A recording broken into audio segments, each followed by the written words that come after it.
Bonjour, bienvenue sur la Minute du Patrimoine. Je suis Charlène Nespoulos, conseiller en gestion de patrimoine, juriste fiscaliste et depuis plus de 10 ans, j'accompagne le chef d'entreprise dans l'optimisation et la structuration de son patrimoine. En tant que conseiller en gestion de patrimoine, mon objectif c'est également de faire fructifier l'argent de mes clients via l'investissement sur différentes classes d'actifs et notamment l'investissement non coté, le private equity. Aujourd'hui, je vais donc vous parler de cette classe d'actifs-là et vous présenter les différentes solutions d'investissement au sein du non-coté. L'investissement non coté, c'est le financement de l'économie réelle. On finance des PME qui ne sont pas cotées en bourse. Pour autant, on va pouvoir les financer à différentes phases de la vie de l'entreprise. On a ce qu'on appelle le venture capital, c'est-à-dire qu'on est sur du financement de start-up essentiellement. C'est des sociétés qui ne sont pas encore rentables, qui sont vraiment sur une phase de développement. Ensuite, on a le capital développement, où là, on est sur des PME qui sont matures, en croissance, et qui ont besoin de financement pour accroître d'autres marchés, continuer d'avoir une taille importante sur son secteur. Ensuite, on a le capital transmission. On est sur des sociétés familiales où on arrive à des changements de gérance. La personne souhaite partir à la retraite. Comment on fait? Comment on transmet? Comment ça se passe? Est-ce qu'on change d'actionnaire? Ça, c'est le capital transmission. Et ensuite, on a ça, c'est sur la partie equity, c'est-à-dire qu'on va rentrer au capital des sociétés, mais on a également dans le non-coté la partie financement sans rentrer au capital, mais plutôt sur de la dette. On va parler de la dette privée. Vous l'aurez compris, on peut rentrer sur du financement de PME à différentes périodes de la vie de l'entreprise.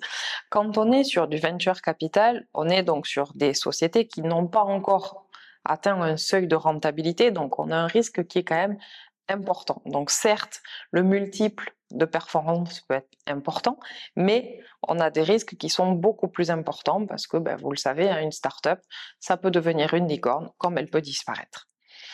Quand on est sur des phases sur du capital développement, du capital transmission, on est sur des PME qui sont matures, qui ont déjà atteint un seuil de rentabilité depuis quelques années et qu'on est juste sur des phases de soit d'accélération du développement, soit de se dire on veut être accompagné sur un changement d'actionnariat.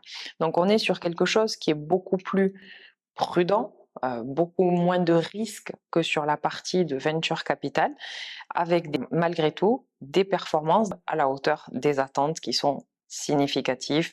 Comme je vous le disais dans une vidéo précédente, historiquement, l'investissement non coté présente des performances supérieures au marché action. Donc, comme je vous l'ai dit, on a la possibilité d'investir en equity, c'est-à-dire qu'on va être au capital de l'entreprise, mais une autre possibilité quand on est sur du financement du non-coté, c'est d'avoir directement un financement via la dette privée, c'est-à-dire que on finance, on donne de l'argent à une entreprise par le biais d'une obligation, c'est-à-dire que l'entreprise doit rembourser ce montant financier en fonction d'un taux déterminé et d'une durée déterminée à l'avance. Ça nous permet d'avoir donc plus de visibilité. On va savoir d'ores et déjà quel va être le montant des intérêts, à la différence de l'equity où on est sur un pari sur la valorisation de l'entreprise qui nous générera le rendement. Donc on est sur quelque chose avec beaucoup plus de visibilité et des revenus qui sont beaucoup plus réguliers que quand on est sur de l'equity où on a vraiment un temps beaucoup plus long pour avoir notre retour sur investissement. Je vous ai parlé de la possibilité d'investir en equity, d'investir en dette, mais également sur ces marchés. Donc on parlait du marché primaire, mais on a également la possibilité d'être investi sur le marché secondaire. Le marché secondaire, qu'est-ce qu'il nous permet? C'est de pouvoir racheter des portefeuilles qui sont déjà constitués. Donc on gagne du temps. On est également sur des portefeuilles pour lesquels on a besoin, les investisseurs ont besoin de liquidités très rapides. Donc, qui veut dire, je suis pressé de vendre, dit j'accepte de vendre avec une décote. Donc pour l'investisseur qui va accéder au marché secondaire et racheter ce portefeuille-là, c'est la possibilité d'avoir une décote d'à peu près 20-30% du portefeuille actuel et d'avoir du coup un retour sur investissement beaucoup plus rapide puisqu'on est sur des portefeuilles déjà constitués. Donc le secondaire, qu'on soit en equity ou en dette, présente vraiment de réels intérêts pour un investisseur privé. Vous l'aurez compris, on a au sein du non-coté la possibilité de pouvoir investir sur différentes typologies, qu'on soit du capital risque jusqu'à la dette privée ou encore de la dette secondaire.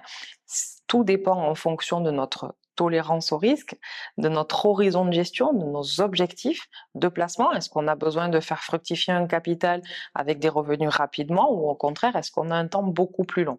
Donc, mon accompagnement en tant que conseiller en gestion de patrimoine, c'est de sélectionner pour mes clients les fonds, sélectionner des gérants et en fonction des thématiques d'investissement pour pouvoir proposer à mes clients des solutions qui soient vraiment pertinentes sur du long terme et à la recherche de performance. J'espère que cette vidéo vous a plu. Si c'est le cas, n'hésitez pas à commenter, vous abonner sur la Minute du Patrimoine qui me permettra de gagner en visibilité et de faire grandir cette chaîne YouTube. N'hésitez pas à aller consulter d'autres vidéos sur la thématique des solutions d'investissement ou également de façon plus générale sur la gestion de patrimoine.